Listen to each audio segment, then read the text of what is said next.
would like to welcome everyone for coming here today and helping to make this the wonderful occasion that it is. Firstly, a few words about the bride, Katy. Both her mother and I have always loved her to bits. The memory of the day she was born is still fresh in my mind. Oh, bless him. She was always a well-behaved child throughout her years of growing up.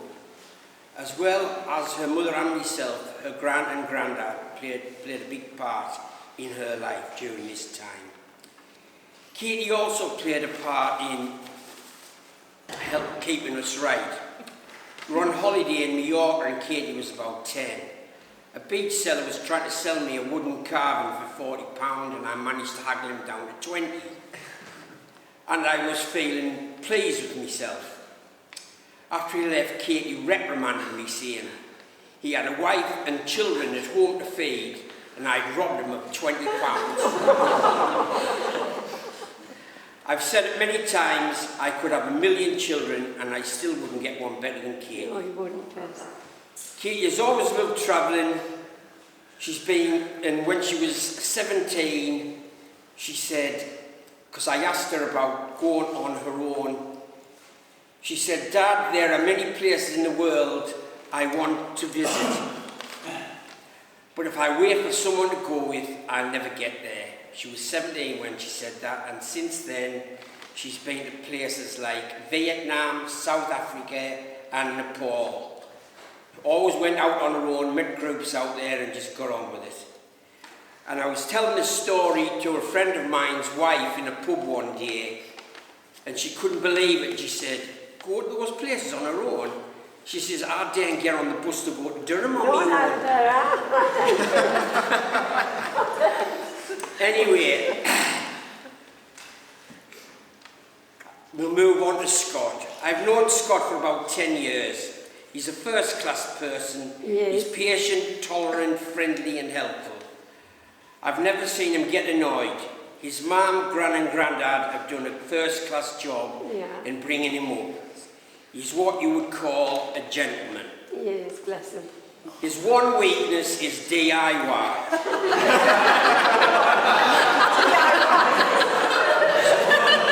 So obviously everyone's already knows that.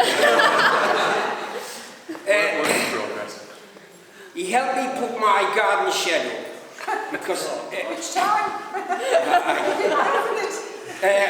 and unfortunately the first wind that came along, the shed collapsed.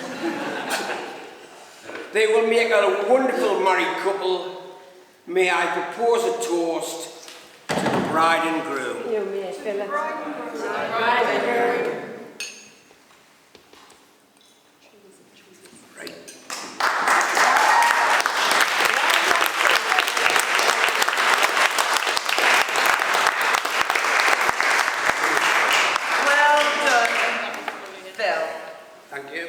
And now we shall hear from the second proudest man in the room today, Mr. Scott Bax.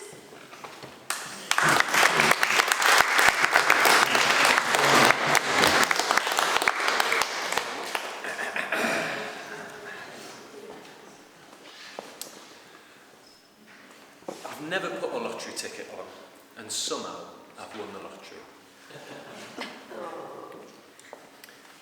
Weddings are wonderful, but very stressful to organise. And I can't believe how many expletives I've used over the last few months. Especially last week, I can't believe how many of you I said see you next Tuesday to. I want to start by thinking about someone who is not here, and it's Katy's granddad, Billy. And I'm sure that Sylvia would agree. I know how proud he is of you, Katy. In particular, your flair for DIY, because quite clearly my DIY is up to scratch. Definitely got help from him. Yes, without doubt, and for being a great neighbourhood watch, because that Billy was really good at that. Last week there was an incident on the estate, and Katy was straight there to find out what was going on. Billy, I just want you to know that she married a Jedi Knight. He always used to call me Luke. And Chantal, I thought your gift, Katy's just showed me the gift that you've got, and that was just, so on point and poignant. So thank you for that. Thank you to the people we've worked with at the apartment group and Lartington Hall, and the lovely Claire, who I've just met today, but there's so many other people, but thank you very much, guys. It's been a pleasure to work with you. Phil, a huge thank you. Probably the biggest thank you. Right, let's have it, Scott. For paying for our Netflix for the last 10 years. Have you reminded you of that? Personal thanks for buying me a pint of 64 Phil when we were away once. I've never looked back since. But in all seriousness, thank you for everything, and thank you for supporting us with our wedding. Christine, again, a huge thank you for getting me a pick and mix every Tuesday. Again, thank you for supporting us. You're both amazing parents, and Katy embodies the best of both of you. It was quite interesting a few months ago.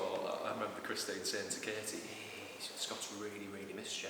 That's a really good sign, Katy." And I remember we said, "I don't know, so man." Rachel, thank you for being a great friend and maid of honour to Katy. Mum, thank you for everything. I am the spit of you. I always try to do right because of you. I always bounce back because of you. And I always do my best because of you.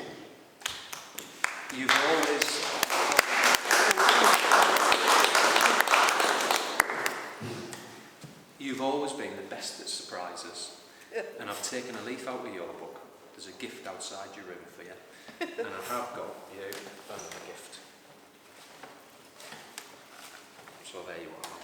And I just want everyone to know that I've decided to give my gifts to Mark and my mum now.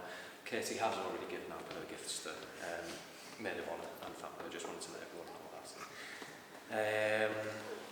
Nana, Grandad, Josh, Connor, Sharon, thank you for everything. I'm proud of our family and I love you all. Yes, you do. To the man who has never let me down, the man who so annoyingly defies age,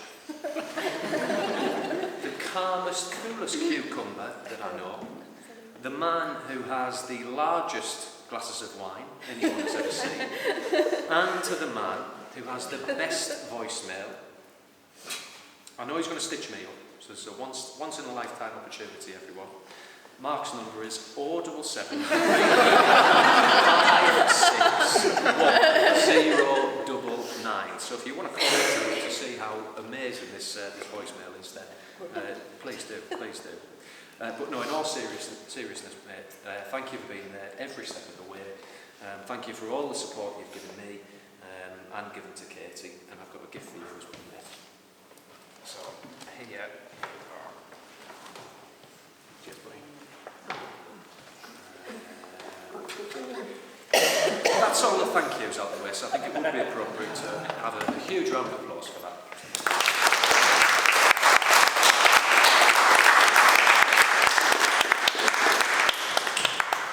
This next part is all about my wife. I've waited a long time to say that. Most of the room will know this, but let me take you back to the summer of 2014. I think it was 2014, wasn't it?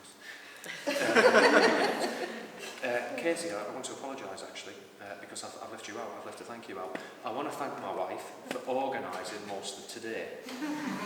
We are in a 50-50 split relationship, 50-50 split marriage. On this occasion with the wedding planning, it was 60-40. 70-30? 70-30 it is. 80-20? 80-20 everyone, I'll settle for that. I'm so sorry, Amanda, for missing you out there. I don't know how I missed that. Yes, so the next part is, yeah, summer of 2014. The first time I met Katy, she didn't want anything to do with me. The second time I met Katy, she still didn't want anything to do with me. The third time, and they say third time lucky, it definitely is a thing. The first time I saw her, and the first time that I spoke to Katy, I was enamoured. It'll always be the best and most important night of my life. think today will be the second best day and night of my life. Sorry. Allow me to tell you about our first kiss. We all had a few drinks, and we were sat in Wetherspoons in Durham, outside, and Katy was sat on my knee. No word of a lie, everyone just started kissing each other. Some of you remember this. And I thought, what was going on here? But there was only one person that I wanted to kiss, and thankfully it happened in that moment. I remember our first date. I asked Katy if she wanted picking up, and she said no. Flying about in my Volvo C30 at the time, I couldn't believe that she wanted to make her own way there. But it was then I got a really strong sense of her independence and her character. Katy and I spent most of the summer together. Towards the end of the summer, I remember that Katy told her friends that she was worried that we were just friends. And that was so far from the truth. The truth was, she was the only person I've ever felt unbelievably nervous around because I wanted to get it right. I was playing it so cool, and at the end of the summer, Katy was off to university in New York, and I was off to university in Newcastle. And again, I wanted to get it so right. I said something along the lines of, oh yeah, Katy, yeah, hey, I hope you have a wonderful first week at university, and yeah, if you want to meet up next weekend or in a couple of weeks' time, just let me know. And then she got out the car, and I remember like, oh! And then, first couple of days, I was checking my phone. I absolutely wasn't keen. I wasn't like, but I just dropped the message, how are you getting on? And thankfully, she did continue to communicate with me, and I did see you in York the first weekend, and then our relationship grew and grew from there. I wanted to talk about love, and I've always asked myself, how do you know that you love someone? And the moment that I realised that I was in love with Katy, I can't remember the date exactly, but I remember that I was at home and Katy was on a night out with friends in Durham. And it's something within our family, whenever we go anywhere or we're on the road, you've got to text each other to say, yeah, we're back, I'm back, we're safe, we're good. And I always used to say that to Katy. I always used to say, oh, please just drop me a text when you get back. I'll wake up on the morning, because she's always out till 5 o'clock in the morning sometimes. Really well.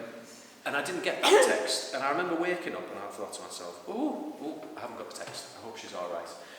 And I do keep my calm, and I'm patient, and I kind of keep my composure, but something happened within 10 minutes. I was frantic, worried, panicking, and I just got in the car, and I went to see you, Sylvia, and I went to see Billy, and I said, I haven't heard of Katy.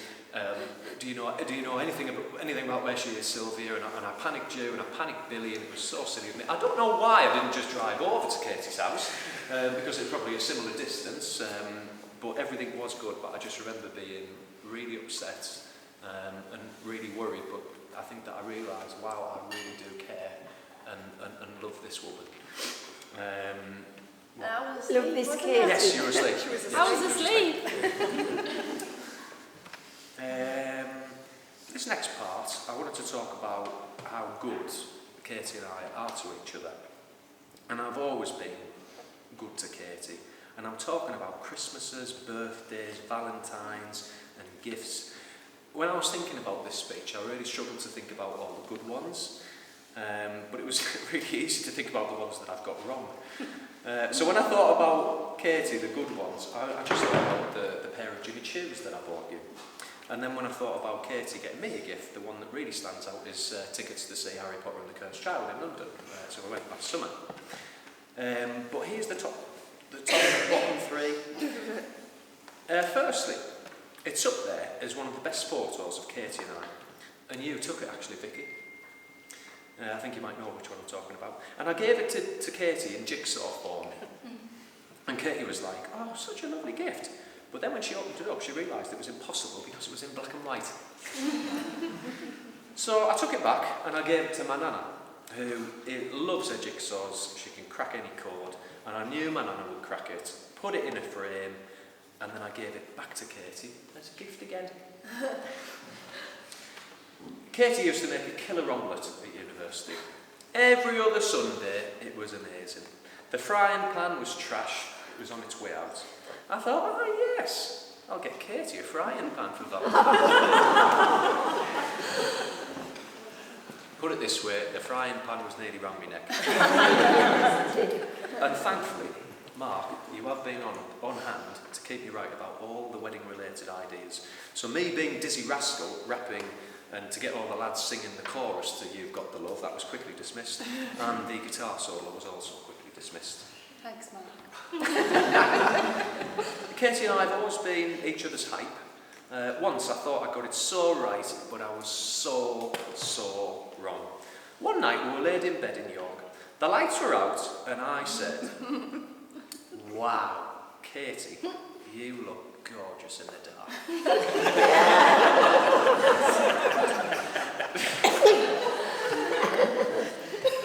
She looks gorgeous in the light and the dark, guys. Katy and I always kiss and make up. The secret to a successful relationship and marriage is a make-up song.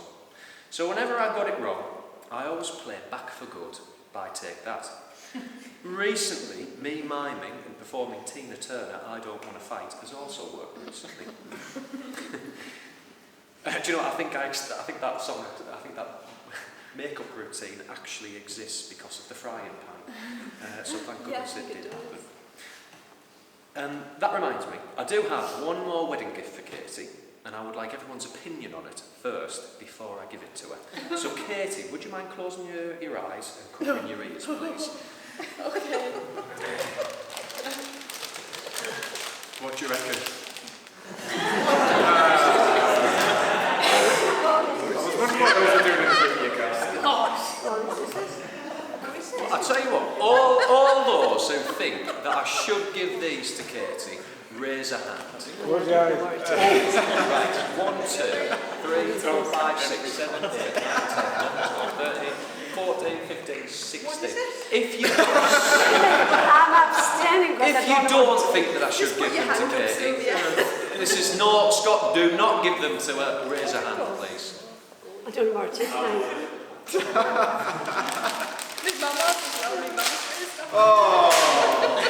You didn't see them, did you? Because you only get them later.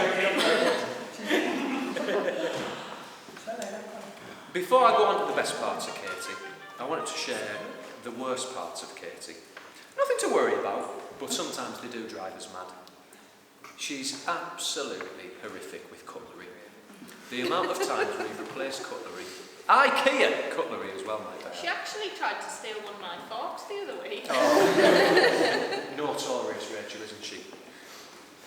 And TV recommendations. I'll say to her, Katy, this TV show's been advertised. Apparently it's really, really good. It's got some excellent reviews. Katy's like, nah. And then a few months later, she's been at work, or she's been out with her friends. She's like, I'm going to start watching such and such. They've recommended, then she starts watching it, and I'm just like, I recommended it to you first. But if those are the only two things, I've definitely got a winner. On to all the good parts. My wife, Katy, has always had this innate ability to move me and amuse me. We laugh a lot. She moved me today walking down the aisle, and the morning of her birthday last week, she moved me again. And she said, I just can't wait to live another year of my life. She touches me. I was always heading in the right direction. Katy has always empowered me, and I've got there a lot quicker, and I've achieved things a younger me would have laughed at. I'd have never went to Durham if it wasn't for Katy saying, you absolutely can. I love being together. I love our life together. And when we're apart, the first few hours I'm like, yes, peace at last. But then, I miss her so much. The truth is, Katy ticks all the boxes. She's independent, ambitious, caring, cute, glamorous, gorgeous in the light and the dark, intelligent, funny, brave, loving and considerate. She's everything I've ever wanted. And I asked my mum at the weekend what she thought, and she said that all she sees is love, happiness and joy. I am loved, I'm very happy, and I'm very joyous, and I'm secure. And my mum, she's a two-in-one parent, I always say that, and I just wanted to thank Katy for making my mum feel secure, happy, love and joy. And I thought the best way to finish was to read you what I wrote to Katy this morning. Katy, oh yeah, what you like? Well, I'm going to have to read it, man, or block your ears, man. It's part of my speech. It's part of my speech. I'll just have to read it. Katy, I've missed you. I can't wait to see you coming down the aisle, and I can't wait to marry you. You deserve the best and deserve to be married. I'm so lucky that you chose me. So lucky that you're mine, my wife. That's it, guys.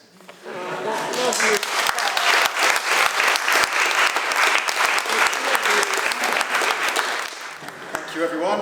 And first of all, I just want to say that it's an absolute pleasure and a privilege to be speaking at this wedding. The only 5 minutes of this wedding that Katy didn't plan with military precision.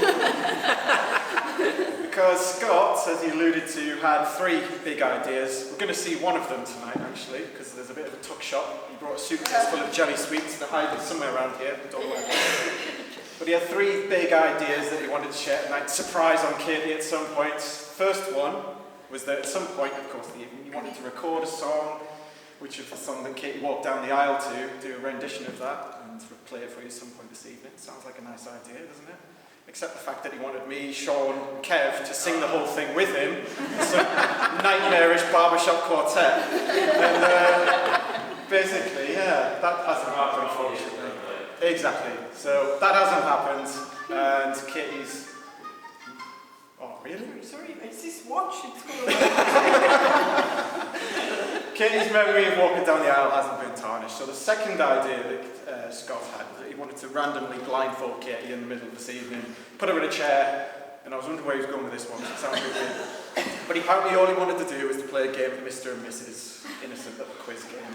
And I was saying, is there any way, Scott, that we can do this without Katy feeling like she's been kidnapped at her own wedding? And he's like, I can't say how that works, to be honest. So we scrapped that idea as well. Yeah, you're welcome, Katy.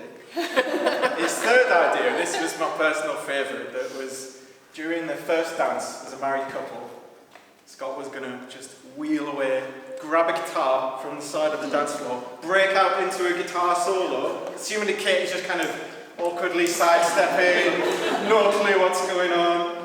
And then Scott was going to finish his guitar solo, wheel back around, finish the first dance. But I was going to slide on my knees as well. Yeah. So, of course, as best man, I was pretty conflicted about this one. Of course. Everyone wants to see that happen, but I don't think anyone wants to see this marriage last less than a day. But, yeah. So I've known Scott for about 15 years. It's fair to say that he's changed a fair bit in that time. Certainly had a lot more hair back when we first met him. He was always the guy with the big hair. He was always playing guitar and singing around college, trying to impress the girls. He was basically Spinningo's answer to Harry Styles. Yeah. But when you get to know Scott, you very quickly realise he's like a Duracell bunny. He never runs out of energy. He's always just going 100%. I always remember when we played a charity game at the Stage in the Light. Of course you expect him to be sprinting around everything when he's on the pitch, but even when he was off the pitch, he was running up and down the touchline, doing star jumps, doing all sorts of things. It was as though he was going to come on to a World Cup final. Absolutely ridiculous. But even last night, while Katy was, living the high life here at Lartington Hall, I had to keep Scott alive for one evening. And we were sat in his garden, and he just said to me, "I want my arse to be on fire tomorrow." What? I said, mate, it's a bit of a weird thing. We can't just go for a hot curry right before the wedding. There's no need for anything like that. But no. He's just going through his Kim Kardashian phase, so he's just been working on his bump. Really wanted to put a lot of effort in for you guys tonight. So if anyone go past him tonight, just maybe give him a slap on the arse. An appreciation for all the effort that he's put in this evening, because he's been really working hard on this. So last night, like Katy's enjoying a life of luxury, we go down the track and we do 12 100-metre sprints. Stupidly, I try to keep up with him, which is why I've been walking around like John Wayne a little bit this afternoon. But yeah, he's absolute nugget, but he's always got that same 100% energy, compassion, everything he goes into. I think over the course of the last year you've managed to break a leg playing football, even though you were nowhere near the ball, you were on the other side of the pitch, you just kind of keeled over and broke your leg. That was impressive. You've managed to crack a rib playing table tennis. Who does that? Just diving across the table or something. And then you were recovering from a cold or something recently, and you decided, when I'm not feeling very well, I'll do a 5k park run. That's a good idea to get my head in the right place. So he was coming up to a new personal best day. I'm doing pretty good at this. So he thought, I'll go flat out here. Ended up being put in the recovery position in the middle of Fountains Avenue. So that is pretty much Scott in a nutshell. So Katy's had a work cut out for her to try and match these energy levels. But I always remember one of the first nights that I met Katy, and it was in a funky little bar in Durham called Fabio's. And they were dancing there. It was a Wednesday night, but we were totally sober. And these two were busting some of the weirdest dance moves I'd ever seen in my entire life. And I was like, you know what, I think he's found his match here. I think he's found the one. Because they are a match made in heaven. And there's a great little weird thing that only Scott and Katy could do. During lockdown, when the rest of us were bored out of our minds, they decided to start playing Scrabble, but unlike most couples who would just play a game of Scrabble, they compete at Scrabble. They even created a little scoreboard to keep track of how many times they beat each other, just so they could keep bragging rights in the house. I beat the English teacher. Yeah. Several times. Of course, it all ended in tears, and Scott got relegated to the spare bedroom. No, don't play it. Scrabble's bad. No, I'll do now. No, it's over. Exactly. So Scott got relegated to the spare bedroom because they couldn't decide whether a word was allowed or not. Other than those few occasional mishaps where Scott hasn't realised that Katy is right, she's learned. He's learned a lot. She's transformed a man who was, when I first met him, he could have gone on the show Picky Eaters for his diet of spaghetti bolognese and Coca-Cola. And as mentioned previously, Katy's an avid traveller. She's always going to some exotic destination, and sometimes she even lets Scott come along as well. It's really gracious of you to bring him along too. But no, I think the next adventure, obviously for both of you going off to Q8, is going to be amazing. I've got no doubt that you'll have a brilliant time supporting each other with any little bumps along the way. Because when it does come to Scott, he is absolutely daft as a brush, but I've never met anyone with such a kind heart. And when it comes to that same passion, energy, commitment that he puts into everything he does in life, he shows that same level of commitment as a friend, as a son, as a cousin and a grandson, and now as a husband to Katy. So I can actually hear the Oscars music playing in the audience. So we'll leave it there. So ladies and gentlemen, please raise a glass to the bride and groom, Scott and Katy.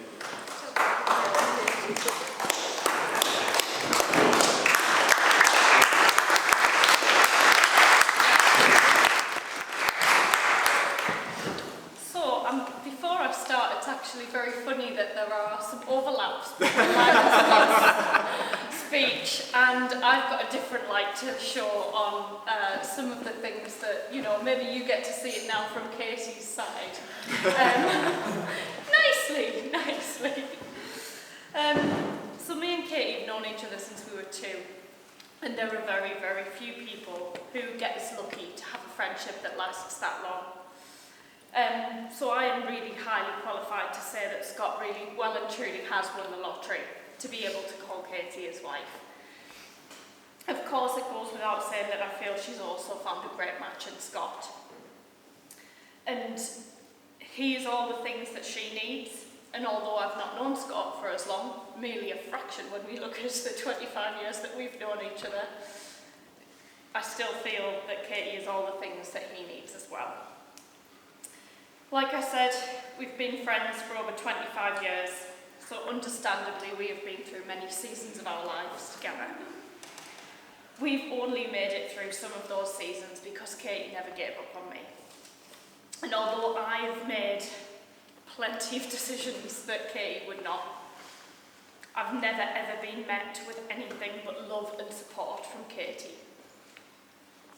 She's always caring, kind, and some people might disagree with this, but patient.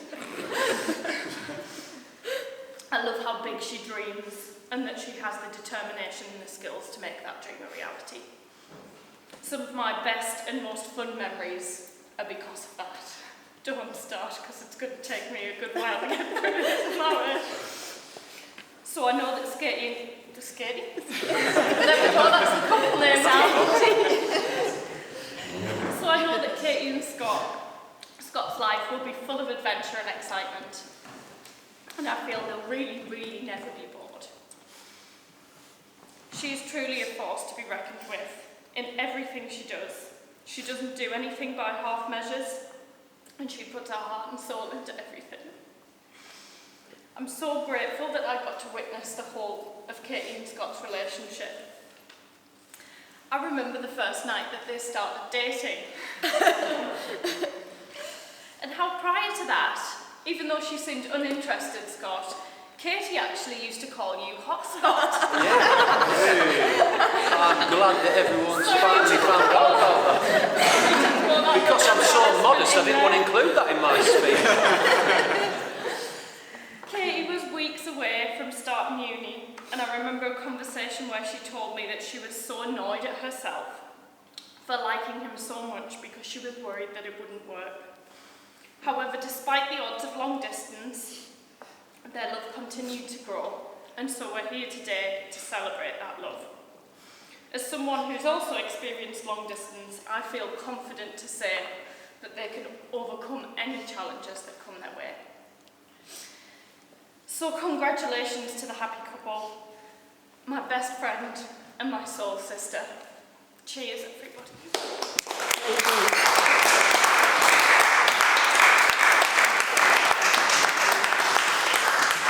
Super well done. Emotional and heartfelt. Now, for Scott again. Don't worry, I'm not going to keep you long. I just wanted to close out the speeches. Thank you, Rachel, and thank you, Mark, and thank you, Phil. I wanted to close the speeches with my favourite poem, and it's called Invisible Kisses by Lemsissy, and it's about love. If there was ever one whom when you were sleeping would wipe your tears, when in dreams you were weeping, who would offer you time when others demand, whose love lay more infinite than grains of sand. If there was ever one to whom you could cry, who would gather each tear and blow it dry, who would offer help on the mountains of time, who would stop to let each sunset soothe the jaded mind. If there was ever one to whom when you run, will push back the clouds so you are bathed in sun, who would open arms if you would fall, who would show you everything if you lost it all. If there was ever one who when you achieve was there before the dream, and even then believed, who would clear the air when it's full of loss, who would count love before the cost. If there was ever one who, when you are cold, will summon warm air for your hands to hold, who would make peace in pouring pain, make laughter fall in falling rain. If there was ever one who can offer you this and more, who in keyless rooms can open doors, who in open doors can see open fields, and in open fields see harvests yield, then see only my face in reflection of these tides through the clear water beyond the riverside. All I can send is love. In all that this is, a poem and a day of invisible kisses. Relax, enjoy the time we have left, everyone. Drink responsibly. Be sure to check out Scott Michael's Tuck Shop. And finally, a toast to brains and beauty, my wonderful and beautiful wife, Katy. Repeat after me, everyone. Happy wife, happy life.